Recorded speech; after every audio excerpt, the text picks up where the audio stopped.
Good evening जी, सत श्रीकाल। CrPC के regarding जो आज हमारा टॉपिक होगा that is the commission for the examination of witnesses. Witness जो हमारे गवाह होते हैं किसी भी केस में, क्योंकि विटनेस के बिना किसी भी केस को प्रूफ करना इट्स वेरी डिफिकल्ट। तो विटनेस की एविडेंस हमारे लिए बहुत इंपॉर्टेंट है। बट समटाइम्स व्हाट हैपन कि विटनेस जो है वो कोर्ट में आ नहीं सकता, या अगर वो आएगा तो काफ़ी डिले हो जाएगी। तो लॉ कहता है कि ऐसे पर्सन के लिए for the end of justice it is necessary कि हम लोग कमीशन ही वहाँ पर अपॉइंट कर दें। तो यहाँ पर जो सेक्शन 284 ऑनवर्ड सेक्शन 290 तक जो है वो हम लोग डिस्कस करेंगे कमीशन के रिगार्डिंग, और फॉरेन कमीशन के रिगार्डिंग भी आज हम लोग इसमें डिस्कस करेंगे। और काफ़ी इंपॉर्टेंट है हमारे लिए, pre point of view main point of view. तो टेक्निकल क्वेश्चन मेन में नहीं आते, डायरेक्टली आपको क्वेश्चन जो है वो आपको डायरेक्ट लैंग्वेज के बेस्ड ही क्वेश्चन पुट किया जाएगा। तो इजी है, इसमें ज़्यादा कोई डिफिकल्टीज या टेक्निकलिटीज नहीं है। तो स्टार्ट करते हैं डायरेक्ट लैंग्वेज से। 284 सेक्शन जो है वो डील कर रहा है when attendance of witness may be dispensed with and commission issued. तो विटनेस को हमने डिस्पेंस कर दिया कि पर्सनली आपको फिजिकली आने की जरूरत नहीं है, तो उस बिहाफ पे, लेकिन उसकी एविडेंस हमारे लिए इंपॉर्टेंट है, तो हम लोग कमीशन अपॉइंट कर देंगे। तो वहां पर जो लैंग्वेज है कहती है कि whenever in the course of any inquiry और ट्रायल, इंक्वायरी और ट्रायल के दौरान या किसी भी प्रोसीडिंग के दौरान अगर कोर्ट को या मैजिस्ट्रेट को ये लगता है, court means court of session, या मैजिस्ट्रेट कोर्ट को ये लगता है कि examination of the witness is necessary, उसकी एविडेंस बहुत जरूरी है for the end of justice, and that the attendance जो है वो पॉसिबल नहीं है, can not be procured without any delay. लेकिन वो आ तो सकता है, लेकिन डिले काफी हो जाएगी, जो एक्सपेंसेस बहुत हो जाएंगे हमारे खर्च, अगर उसको हमने कॉल करना है, इनकन्वीनियंस हो जाएगी सोसाइटी को अगर वो कोर्ट में आएगा। तो what happen under these circumstances the magistrate और द कोर्ट में डिस्पेंस विद सच अटेंडेंस। तो उसकी पर्सनली फिजिकली जो है वो उसको डिस्पेंस कर देगा कि आपको आने की जरूरत नहीं है, and may issue a commission. तो यहाँ पर मे वर्ड लिखा है, it is a discretion power the court to issue a commission for examination of witness in accordance with the provision of this chapter. तो इस चैप्टर के तहत उसको कमीशन को अपॉइंट कर दिया जाएगा, तो कमीशन जो है वो डायरेक्टली उसको एग्जामिन करेगा। तो this is the basically the discretion power of the court as per section 284 is concern. वहां पर प्रोवाइजो ऐड कर दी, वहां पर लिखा कि अगर कोई भी प्रेसिडेंट, वाइस प्रेसिडेंट, गवर्नर या किसी भी एडमिनिस्ट्रेटर जो है वो यूटी का, या कोई भी पर्सन जो है वो अगर वो चाहता है कि मैं खुद पर्सनली आके एविडेंस दूं, जो यहाँ पे बोर्ड लिखा है as a witness is necessary for the end of justice a commission shall be issued. यहाँ पर दो इंपॉर्टेंट है, ये जो बेसिकली जो पर्संस है ये अलाइट सोसाइटी है हमारी, जिसको हमने चुनकर भेजा है सोसाइटी के लिए, ये रिप्रेजेंट करते हैं सोसाइटी को। तो लॉ कहता है कि वो पर्सन, प्राइम मिनिस्टर, गवर्नर, अगर वो कोर्ट में आने लगे तो वो तो इंसल्ट हो जाएगी हमारे लिए, उनका तो टाइम बहुत प्रीशियस है। तो वहां पर हम लोग क्या है, वहां पर कमीशन अपॉइंट कर देते हैं। जो कमीशन है वो डायरेक्टली उनके वहां पर जाके उनको एग्जामिन करता है, उसकी रिपोर्ट कोर्ट में सबमिट कर देता है, तो हम उनको भी एग्जामिन कर सकते हैं। तो वहां पर as per section 1992 subclause 2 is concern और 237 of the CrPC is concern, वहां पर हम लोग कमीशन अपॉइंट कर सकते हैं to examine the president, vice president, governor, जहां कोई भी जो एडमिनिस्ट्रेटर है हमारे यूटी का, उसको एग्जामिन करना चाहते हो। दूसरी इंपॉर्टेंट बात, यहाँ पर ये जो पर्सन की मैं बात कर रहा हूं, अगर ये वॉलंटरली चाहते हैं कि हम लोग खुद कोर्ट में अपेयर हो जाएं और खुद कोर्ट में आके हम लोग अपनी एविडेंस दें, तो वही उनकी डिस्क्रिप्शन पावर है, वहां पर कोर्ट का कोई मतलब ही नहीं है। तो इफ दे वांट्स तो वो कोर्ट में आ जाए, हम लोग कोर्ट में एग्जामिन कर लेंगे। बट अदरवाइज उनकी कन्वीनियंस के लिए हमने यहाँ पर प्रोवाइजो ऐड कर दिया है कि आपको आने की जरूरत नहीं है, हम लोग कमीशन अपॉइंट कर देंगे। Second clause says the court में when issuing a summon, जब भी इन पर्सन्स को कमीशन अपॉइंट किया जाता है इस सेक्शंस में for the examination of witness for the prosecution direct that, अब नेचुरल बात है, पब्लिक जो प्रोसिक्यूटर है वो कमीशन अपॉइंट के लिए रिक्वेस्ट करेगा, या कोई भी पर्सन रिक्वेस्ट कर सकता है कमीशन के लिए। तो जो भी रिक्वेस्ट करेगा कोर्ट को कि भाई यहाँ पर कमीशन अपॉइंट किया जाए, तो वो पेमेंट भी करेगा, क्योंकि वहां पर जाके उनको एग्जामिन करना, वहां पर खर्चा तो होगा ही होगा, एक्सपेंसेस भी होंगे वहां पर।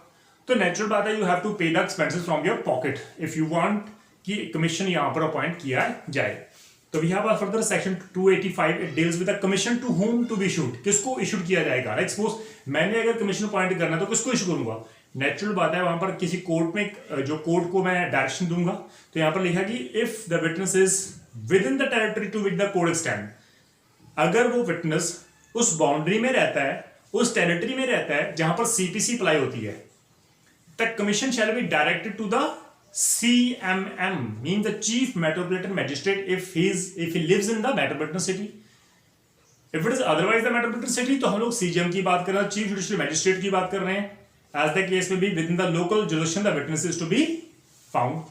जिस लोकल जुरिडिक्शन में वो विटनेस रहता है, हम वहां के CMM को, चीफ मेट्रोपोलिटन मैजिस्ट्रेट को, या फिर हम CGM को, जहां पर वो विटनेस रहता है, हम उसको डायरेक्टली रिक्वेस्ट कर देंगे कि यहां पर इस पर्सन को एग्जामिन किया जाए. तो वो हमारा कमीशन है. तो कमीशन डायरेक्टली किसको किया था? CMM और CGM को.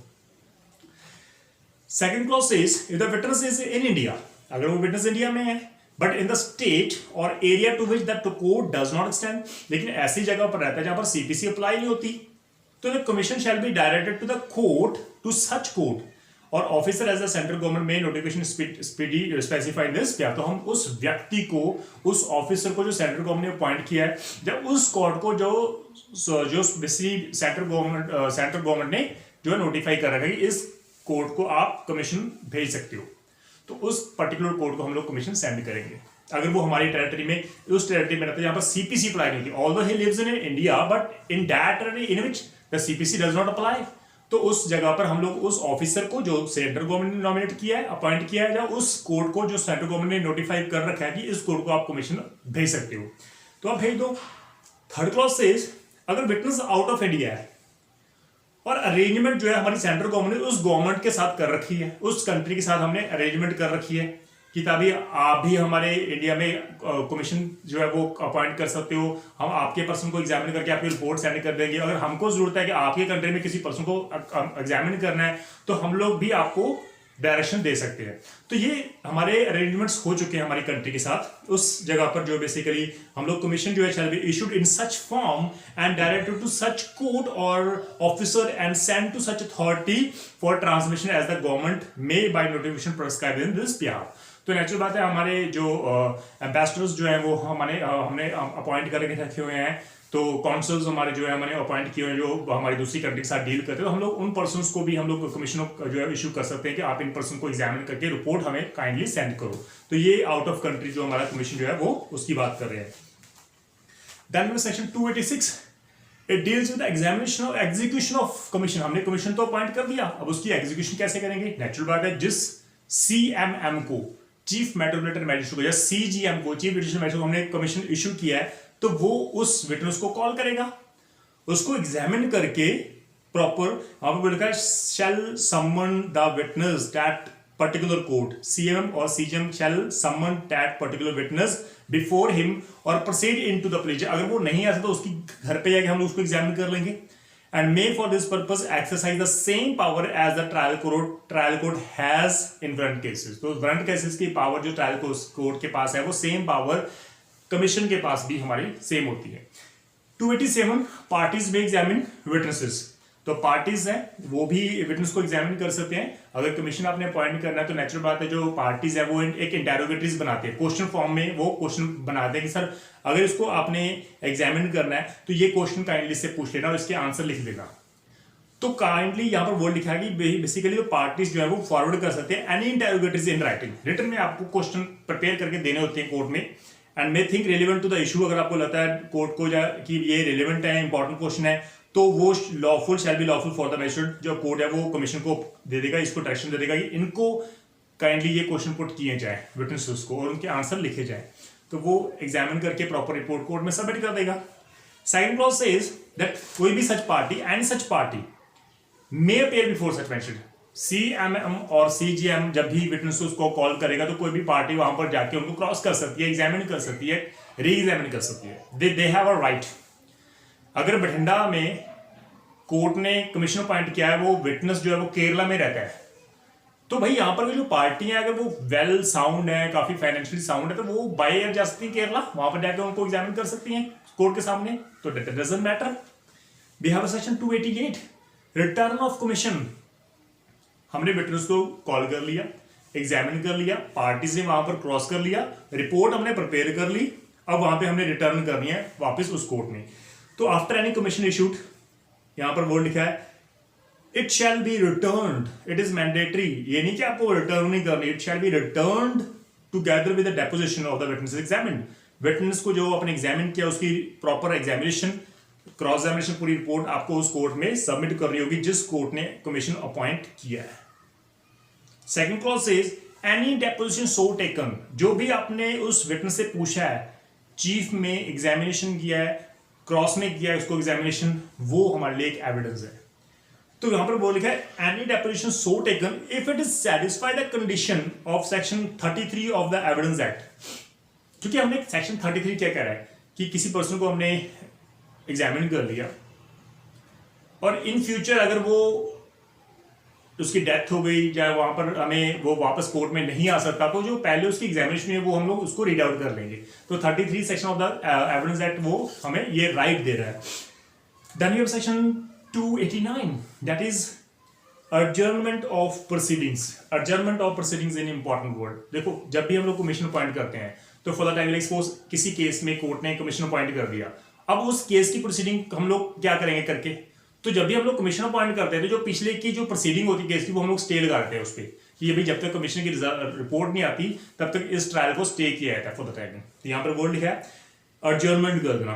तो कोई भी इंक्वायरी, कोई भी ट्रायल, जो कोई भी प्रोसीडिंग है may be adjourn for a specified time reasonably sufficient, जब तक एग्जीक्यूशन जो है वो कमीशन को एग्जीक्यूट ना किया जाए, उसकी जो रिपोर्ट है वो रिटर्न ना कर दी जाए उस कोर्ट को, तब तक हम लोग उसको उसकी डेट को अर्जर्न कर देंगे, केस को अर्जर्न कर देंगे। Then last section that is 290 of CRPC that deals with the foreign commission. Out of the country, अगर बाहर की कंट्री, अदर कंट्रीज हमें इंडिया में कमीशन अपॉइंट जो कमीशन सेंड करती है, इशू करती है, तो हमारी कंट्री की भी ड्यूटी है कि हम लोग उस विटनेस को एग्जामिन कर रहे प्रॉपर और उसकी डेपोजिशन जो है वो वापस उस कोर्ट को, उस कंट्री को वापस भेज दे जिस कोर्ट ने कमीशन इशू किए। Rules and regulation are the same, उसमें कोई भी फर्क नहीं है, कोई भी चेंजेस नहीं है। जैसे हम लोग कमीशन अपॉइंट करते हैं और वो भी हमारी जो अदर कंट्रीज है वो भी हमें इस हमारी कंट्री में जो है वो कमीशन अपॉइंट कर सकते हैं, इशू कर सकते हैं। हम लोग की ड्यूटी है कि जिस विटनेस को वो एग्जामिन करना चाहते हैं हम लोग उनको कॉल करें, उनको एग्जामिन करें, जो इंटेरोगेटरीज उन्होंने प्रिपेयर किया है हम लोग उन क्वेश्चन को पुट करें, उनके आंसर प्रॉपर लिख कर वापस उसकी रिपोर्ट जो है उस कंट्री को सबमिट कर दें। तो यहाँ पर 1997 सिर्फ इतनी सी बात ही कह रहा है कि 286, 287, 288 के रिगार्डिंग जो भी हमारे जो प्रोविजंस हैं वो as relate to the execution of the commission and its return shall apply to the this section. तो वो सेक्शंस के जो प्रोविजंस है वो सेम इस सेक्शन पे भी अप्लाई होंगे, तो कोई ज़्यादा फर्क नहीं है। तो नॉर्मल बात है कि जब भी किसी विटनेस को एग्जामिन करना है हमारे इंडिया में, तो बाहर की court other than the India, foreign country जो है वो उसको एग्जामिन करना चाहती है, तो वो थ्रू प्रॉपर जो लिंक के थ्रू, वो प्रॉपर जो चैनल के थ्रू वो हमें एक कमीशन इशू करेंगे। हम लोग यहाँ पर इंडिया में उस विटनेस को एग्जामिन करेंगे, उसकी रिपोर्ट फाइनली उसी चैनल के थ्रू उसको रिटर्न कर देंगे और वो जो रिपोर्ट होगी वो हमारी एविडेंस मानी जाती है। This is all about section the commission for the examination of the witnesses. So witnesses basically किसी भी केस की लाइफ होती हैं। Basically witnesses are the eyes of the trial. Trial की आईज होती हैं, कोर्ट की आईज होती हैं। किसी भी केस में अगर हमने किसी केस को जीतना है तो without examining the witnesses we can not win the case. तो इसलिए जरूरी है कि इन विटनेसेस को, ऑल्दो हमें पता है कि वो बहुत मटीरियल विटनेसेस हैं, बहुत इंपॉर्टेंट विटनेसेस हैं, इसीलिए अगर वो नहीं आ सकते तो हम लोग कोर्ट से रिक्वेस्ट करके हम लोग कमीशन अपॉइंट कर सकते हैं। But in this you have to pay the expenses from your pocket if you are willing, if you are voluntarily wants कि हम लोग यहाँ पर इस विटनेस को एग्जामिन करना चाहते हैं, चाहे अगर वो नहीं आना चाहते आप कमीशन अपॉइंट कर दो, तो कोर्ट को कोई प्रॉब्लम नहीं, वो कमीशन अपॉइंट कर देगा, but you have to pay the expenses for that commission. So this is all about the section 284 to 290. In case of any problem please discuss करना, but although these sections are very हम लोग कहते हैं unimportant नहीं है, important है, difficult नहीं है, easy है, technical बिल्कुल नहीं है, इसको आप ध्यान में रखना please. Thank you so much. सत श्री अकाल।